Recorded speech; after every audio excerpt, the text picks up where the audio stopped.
स्वागत है दोस्तों आप सभी का आपके अपने YouTube चैनल सीजी ज्ञान पर। दोस्तों आज के इस वीडियो में हम मृदा व जलवायु से संबंधित मोस्ट इम्पॉर्टेंट प्रश्न देखेंगे। आपके Pandit Sundarlal Sharma pre BEd DEd के लिए बहुत ही ज़्यादा इंपॉर्टेंट रहने वाली है। देखिए आपके सिलेबस में मृदा व जलवायु है दोस्तों, और इस टॉपिक से एक प्रश्न या 2 प्रश्न या 3 प्रश्न देखने को मिल सकता है। हम भौगोलिक स्थिति वाला जो है प्रश्न या वीडियो जो है कराए हैं, राज्य कौन सा राज्य बड़ा है कौन सा राज्य छोटा है, तो वो वाला जो वीडियो आपने अगर नहीं देखा होगा तो ज़रूर जाकर देखिए। उससे एक जो है प्रश्न आपका एग्जाम में बनेगा। ये मृदा और जलवायु से संबंधित प्रश्न देखेंगे जो कि सामान्य ज्ञान में आपका पूछा जाएगा, सामान्य चेतना में, तो ज़रूर वीडियो के अंत तक देखिएगा। और इस वीडियो के मैं डिस्क्रिप्शन बॉक्स पर लिंक दूंगा दोस्तों, वैज्ञानिक आविष्कार से संबंधित कि कौन से वैज्ञानिक ने किसका आविष्कार किया है, उसका सामान्य ज्ञान का जो है वीडियो का लिंक, तो उसे भी देखिएगा। चलिए स्टार्ट करते हैं, आप भी आंसर लगाइएगा। मृदा से संबंधित है मोस्ट इंपॉर्टेंट। मृदा के संबंध में निम्नलिखित में से कौन सा कथन सही है? पहला दिया है जलोढ़ मिट्टी नाइट्रोजन से समृद्ध होती है। देखिए जलोढ़ मिट्टी जो है नाइट्रोजन से समृद्ध नहीं होती दोस्तों। जलोढ़ मिट्टी में नाइट्रोजन जो है अल्प मात्रा में बिल्कुल पाया जाता है, तो ये कथन गलत हो गया। काली मिट्टी लोह एवं चूने से समृद्ध होती है परंतु नाइट्रोजन से हीन होती है, बिल्कुल सही है दोस्तों ये। लेटेराइट मिट्टी लोह एवं एल्यूमिनियम से समृद्ध होती है परंतु नाइट्रोजन और पोटेशियम से हीन होती है, ये भी सही है दोस्तों। तो 2 एवं 3 कथन जो है सही है। तो देखिए ऑप्शन भी इसका सही उत्तर हो जाएगा, केवल 2 और 3 दोस्तों। कुछ इंपॉर्टेंट प्रश्न भी कराएंगे दोस्तों, इसमें मुख्य बिंदु पर बात करेंगे। दूसरा प्रश्न देखिए, निम्नलिखित में से किस कण का व्यास 0.002 मिलीमीटर से कम होता है? आपको बताना है मृत्तिका, गाद, महीन बालू या उपयुक्त में से कोई नहीं। तो देखिए दोस्तों जिसका व्यास इतना होता है दोस्तों वो है मृत्तिका। ऑप्शन ए सही उत्तर हो जाएगा, इंपॉर्टेंट है, याद रखिएगा। तीसरा प्रश्न देखिए, कीटभक्षी पौधे जिस मृदा में उगते हैं उसमें कमी रहती है दोस्तों। किसकी कमी रहती है? तो कीटभक्षी पौधे जिस मृदा में उगते हैं उसमें नाइट्रोजन की कमी रहती है दोस्तों, मोस्ट इंपॉर्टेंट है। देखिए अगर हम भारत की बात करें दोस्तों तो भारत में कुल 8 प्रकार की मिट्टी पाई जाती है। आप प्रकार ही याद रखिए, कितने प्रकार की? तो 8 प्रकार की दोस्तों भारत में जो है मिट्टी पाई जाती है। आपके एग्जाम के लिए इंपॉर्टेंट है। भारत में सबसे अधिक क्षेत्रफल पर जो है जलोढ़ मिट्टी पाई जाती है दोस्तों। जलोढ़ मिट्टी लगभग 40 जो है भूभाग पर, 40% भूभाग पर भारत में 8 प्रकार की मिट्टी, जिसमें से सबसे अधिक जलोढ़ मिट्टी लगभग 40% भूभाग पर जलोढ़ मिट्टी भारत में पाई जाती है। अगर हम काली मिट्टी की बात करें दोस्तों तो काली मिट्टी जो है कपास की खेती के लिए उपयुक्त माना जाता है। इसे रेगुर मिट्टी भी कहा जाता है दोस्तों। काली मिट्टी को रेगुर मिट्टी कहा जाता है, इंपॉर्टेंट है ये बिंदु, इसे याद रखिएगा। साथ ही साथ काली मिट्टी को दोस्तों, काली मिट्टी को उत्तर भारत में केवल इसे केवाल कहते हैं। केवल उत्तर भारत में केवाल कहा जाता है, याद रखिएगा, पूरे भारत में नहीं। काली मिट्टी को उत्तर भारत में केवाल नाम से जाना जाता है, केवाल, इसे याद रखिएगा, इंपॉर्टेंट है ये। देखिए एक और प्रश्न आता है जैसे खादर मिट्टी से संबंधित, बांगर मिट्टी से संबंधित। तो याद रखिएगा जो खादर मिट्टी होता है दोस्तों ये उपजाऊ मिट्टी होता है, उपजाऊ होता है और नया होता है, नई मिट्टी भी कहा जाता है। इसके विपरीत जो बांगर मिट्टी होता है दोस्तों ये उपजाऊ नहीं होता है खादर मिट्टी जैसा, और ये पुरानी मिट्टी कहा जाता है, तो इसे याद रखिएगा। छत्तीसगढ़ की बात कर लेते हैं दोस्तों। अगर छत्तीसगढ़ में एग्जाम हो रहा है तो हो सकता है प्रश्न पूछा जाए। तो छत्तीसगढ़ में लगभग 60% भूभाग पर सबसे ज़्यादा लाल पीली मिट्टी या लाल दोमट मिट्टी पाई जाती है दोस्तों, जिसे हम मटासी मिट्टी कहते हैं। तो इसे याद रखिएगा, छत्तीसगढ़ में सर्वाधिक मात्रा में पाई जाने वाली मिट्टी मटासी है या लाल दोमट या लाल पीली मिट्टी। 60% भूभाग पर केवल यही मिट्टी छत्तीसगढ़ में पाई जाती है, तो इसे आप याद रखिएगा। चलिए प्रश्न देखते हैं दोस्तों। देखिए दोस्तों अगला प्रश्न इंपॉर्टेंट है। कथन है काली मिट्टी कपास की कृषि के लिए उपयुक्त होती है, बिल्कुल सही है। कारण दिया है उसमें नाइट्रोजन तथा जैव पदार्थ प्रचुर मात्रा में पाए जाते हैं। तो देखिए दोस्तों, ये कथन जो है गलत है। काली मिट्टी में क्या पाया जाता है दोस्तों, कमेंट कीजिएगा। तो इसके हिसाब से हो जाएगा ऑप्शन सी सही उत्तर। ए सही है परंतु आर गलत है दोस्तों। देखिए हमने पहले प्रश्न में देखा था, यहाँ पर देखिए काली मिट्टी में लौह एवं चूना पाया जाता है दोस्तों, और ये नाइट्रोजन से हीन होती है। तो इसी के आधार पर ये जो है गलत हो जाएगा ये कथन, ये सॉरी कारण, इसे याद रखिएगा। देखिए पांचवा प्रश्न देखिए, भारत की लेटेराइट मिट्टियों के बारे में निम्नलिखित में से कौन सा कथन सही है। वे साधारण लाल रंग की होती है, वह नाइट्रोजन और पोटास से समृद्ध होती है, उनका राजस्थान और उत्तर प्रदेश में अच्छा विकास हुआ है, इन मिट्टियों में टैपियोका और काजू की अच्छी उपज होती है। सही उत्तर क्या रहेगा दोस्तों। तो देखिए दोस्तों, इसका सही उत्तर है कि वे साधारणतः लाल रंग की होती है। ये कथन जो है बिल्कुल सही है, और चौथा सही है दोस्तों, टैपियोका और काजू की अच्छी उपज इसमें हो जाती है। तो पांचवा का सही उत्तर हो जाएगा ऑप्शन सी, याद रखिएगा इसे। लाल रंग की होती है, टैपियोका और काजू की अच्छी उपज होती है। आप इसे देखिएगा दोस्तों, लेटराइट मिट्टी में कौन सा पदार्थ पाया जाता है, कमेंट में जरूर बताइएगा। छठवां प्रश्न देखिए, भारतीय मृदाओं में जिस सूक्ष्म तत्व की सर्वाधिक कमी है वह क्या है, तांबा, लोहा, मैग्नीज या जस्ता। तो देखिए जो भारत की मिट्टी है उसमें सूक्ष्म तत्व की सर्वाधिक कमी होती है वो है जिंक दोस्तों, जस्ता, इसे याद रखिएगा, मोस्ट इंपॉर्टेंट है। भारत में सर्वाधिक क्षारीय क्षेत्र पाया जाता है, गुजरात में, हरियाणा में, पंजाब में, उत्तर प्रदेश में। तो सही उत्तर है इसका दोस्तों, क्षारीय क्षेत्र है उत्तर प्रदेश, ऑप्शन डी सही हो जाएगा। चंबल घाटी के खोह खड्डों के निर्माण का कारण निम्नलिखित में से किस प्रारूप का अपरदन है दोस्तों। तो यह है दोस्तों अवनाली का, याद रखिए इसे, इंपॉर्टेंट है, सबसे ज्यादा इंपॉर्टेंट प्रश्न। निम्नलिखित में से मृदा अपरदन प्रक्रियाओं के सही क्रम को आपको पहचानना है, सही क्रम क्या है। तो देखिए दोस्तों, सही क्रम पहला ऑप्शन ही है, असफाल अपरदन, परत अपरदन, रील अपरदन, फिर अवनाली का अपरदन। ये जो है अपरदन को याद रखिएगा मिट्टी के। विभिन्न प्रकार की मिट्टियों की जल धारण क्षमता का घटता हुआ क्रम है दोस्तों, इंपॉर्टेंट है। तो देखिए ऑप्शन क्या रहेगा आपके हिसाब से। तो देखिए जल धारण क्षमता का घटता हुआ क्रम है दोस्तों ऑप्शन ए, सबसे ज़्यादा जल धारण क्षमता है मृत्तिका के पास, फिर गाद, फिर बालू। ऑप्शन ए इसका सही उत्तर हो जाएगा। 11वां प्रश्न देखिए, पश्चिम बंगाल की तुलना में आंध्र प्रदेश के शुद्ध रोपित क्षेत्र की उसके कुल क्षेत्रफल में प्रतिशतता कम है। अधिकांश आंध्र प्रदेश की जो मिट्टी है लेटराइट प्रकार की है। तो देखिए दोस्तों, इसका सही जवाब है ऑप्शन सी, ए सही है किंतु आर गलत है दोस्तों, इसे याद रखिएगा। आपके लिए इतना इंपॉर्टेंट नहीं है ये वाला क्वेश्चन, लेकिन फिर भी आप याद रखिए इसे दोस्तों। देखिए आपके लिए इंपॉर्टेंट जो प्रश्न है वो है ये, देखिए निम्नलिखित में से किस प्रकार की मिट्टी की जल धारण क्षमता सबसे कम होती है। ये इंपॉर्टेंट है आपके लिए। तो बलुई मिट्टी, बलुई दोमट मिट्टी, ये आपके लिए सही या आपके लिए अच्छा मतलब ये प्रश्न है दोस्तों आपके एग्जाम की दृष्टि से।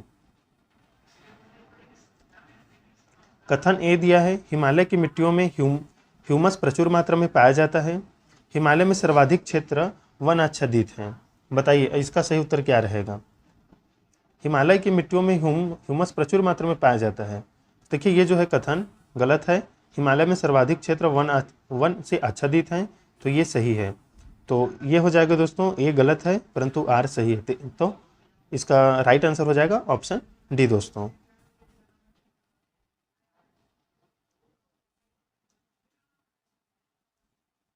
निम्नलिखित हरी खाद वाली फसलों में निम्न में से किसमें नाइट्रोजन की मात्रा सर्वाधिक पाई जाती है।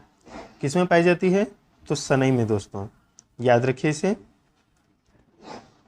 मृदा संरक्षण के संदर्भ में निम्नलिखित प्रचलित पद्धतियों पर विचार आपको करना है कि कौन सा जो है प्रचलित, मतलब इसका प्रचलित विधि है। तो इसका सही उत्तर हो जाएगा दोस्तों ऑप्शन सी, 1, 3 और 4 जो है सही है। कौन कौन सा, फसलों का हेरफेर, वेदिका निर्माण, टेरेसिंग और वायुरोध, ये जो है हाँ बिल्कुल सही है, 1, 3, 4।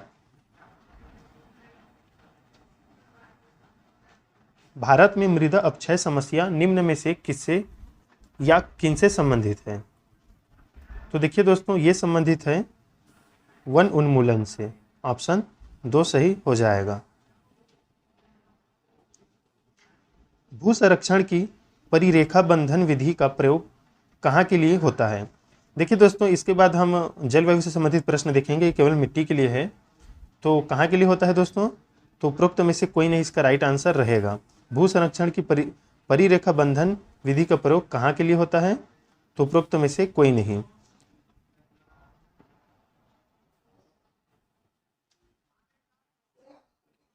मृदा का लवण भवन मृदा में एकत्रित सिंचित जल के वाष्पीकृत होने से पीछे छोटे नमक और खनिजों से उत्पन्न होता है। सिंचित भूमि पर लवण भवन का क्या प्रभाव पड़ता है?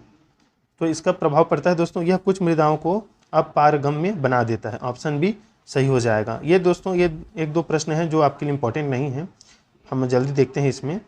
जैसे भारत के कुछ भागों में यात्रा करते हुए आप देखेंगे कहीं कहीं लाल मिट्टी पाई जाती है। मिट्टी के इस रंग का प्रमुख कारण क्या है?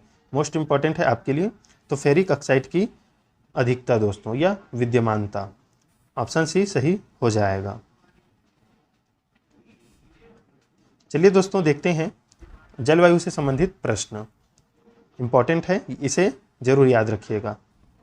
इसमें पहला प्रश्न है, देखिए, भारतीय मानसून का पूर्वानुमान करते समय कभी कभी समाचारों में उल्लेखित इंडियन ओशन डाइपोल IOD के संदर्भ में निम्नलिखित में से कथनों में से कौन सा सही है? तो देखिए, इसमें दिया है IOD परिघटना उष्णकटिबंधीय पश्चिमी हिंद महासागर एवं उष्णकटिबंधीय पूर्वी प्रशांत महासागर के बीच सागर पृष्ठ तापमान के अंतर से विशेषित होती है। AIOD परिघटना मानसून पर एल नीनो के असर को प्रभावित कर सकती है। बताइए दोस्तों, सही उत्तर क्या रहेगा? तो देखिए, इसमें सही है दोस्तों केवल 2। तो ऑप्शन बी इसका राइट आंसर हो जाएगा। मोस्ट इंपॉर्टेंट है दोस्तों ये। निम्न राज्यों में से किस राज्य में जाड़े के मौसम में बारिश मिलती है? सही उत्तर क्या रहेगा? तो सही उत्तर है दोस्तों तमिलनाडु।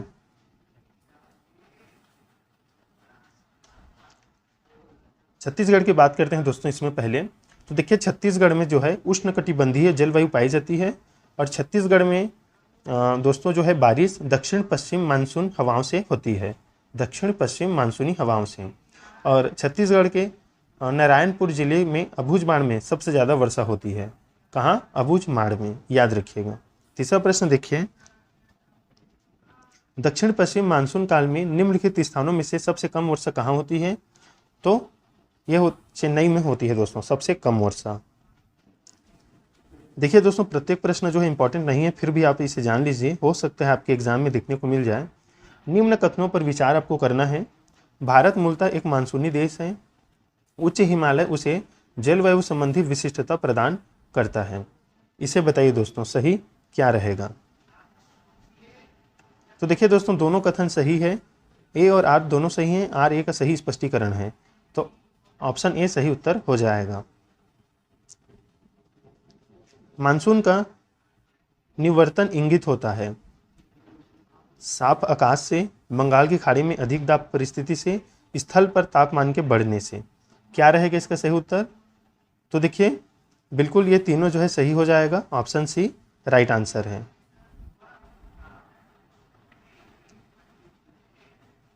नीचे 2 वक्तव्य दिए गए हैं जिनमें से एक को कथन ए और दूसरे को कारण आर कहा गया है।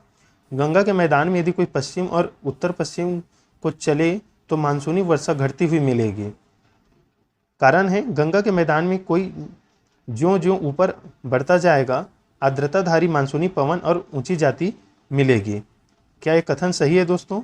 तो देखिए, ए और आर दोनों सही है और ए सही व्याख्या आर जो है, ए की सही व्याख्या जो है आर करता है दोस्तों। तो ऑप्शन ए इसका सही उत्तर हो जाएगा। देख लीजिए, इसे स्क्रीनशॉट ले लीजिएगा, इंपॉर्टेंट है।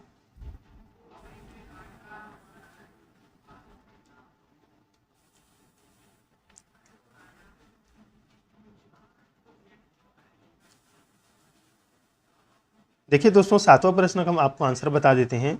इसका आंसर जो रहेगा ऑप्शन सी रहेगा। आप इसे मिलान कर लीजिएगा, ये उतना इंपॉर्टेंट नहीं है दोस्तों, इंपॉर्टेंट है उसे देखेंगे। तमिलनाडु में शरतकालीन वर्षा अधिकांशतः जिन कारणों से होती है वो है, क्या है दोस्तों? तो उत्तरी पूर्वी मानसून। देखिए आपके लिए इंपॉर्टेंट ये है 9वां प्रश्न, पश्चिमी तट की तुलना में पूर्वी तट चक्रवातों द्वारा अधिक प्रभावित होता है। कारण है भारत का पूर्वी तट उत्तर पूर्वी व्यापारिक हवाओं की मेखला में पड़ता है। तो इसका सही उत्तर हो जाएगा दोस्तों ऑप्शन बी। ए और आर दोनों सही है, परंतु आर ए की सही व्याख्या नहीं है दोस्तों, तो इसे याद रखिएगा।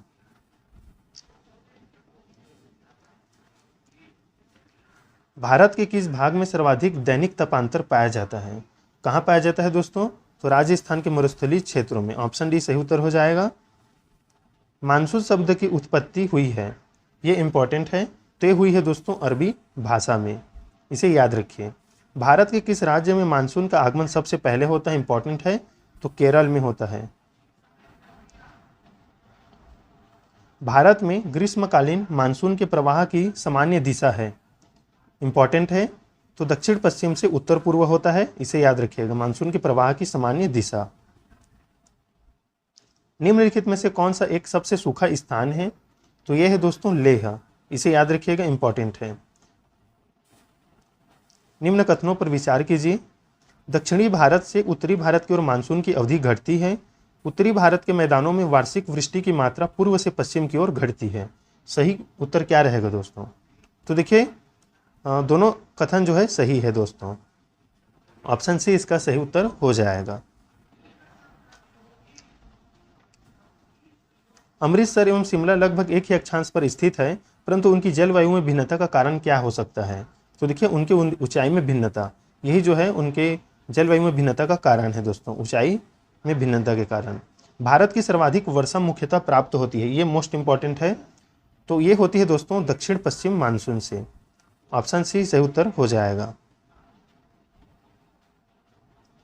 उत्तर पूर्वी मानसून में सबसे अधिक वर्षा प्राप्त करने वाला राज्य है उत्तर पूर्वी मानसून से, तो सही उत्तर है दोस्तों तमिलनाडु।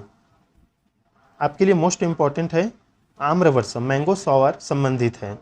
आमों की बौछार से, आम का टपकना से, बिहार एवं बंगाल में मार्च अप्रैल में होने वाली वर्षा से या आम की फसल से। तो ये एग्जाम में आपका पूछा जाता है दोस्तों आम्र वर्षा। बताइए दोस्तों किससे संबंधित होगा ये?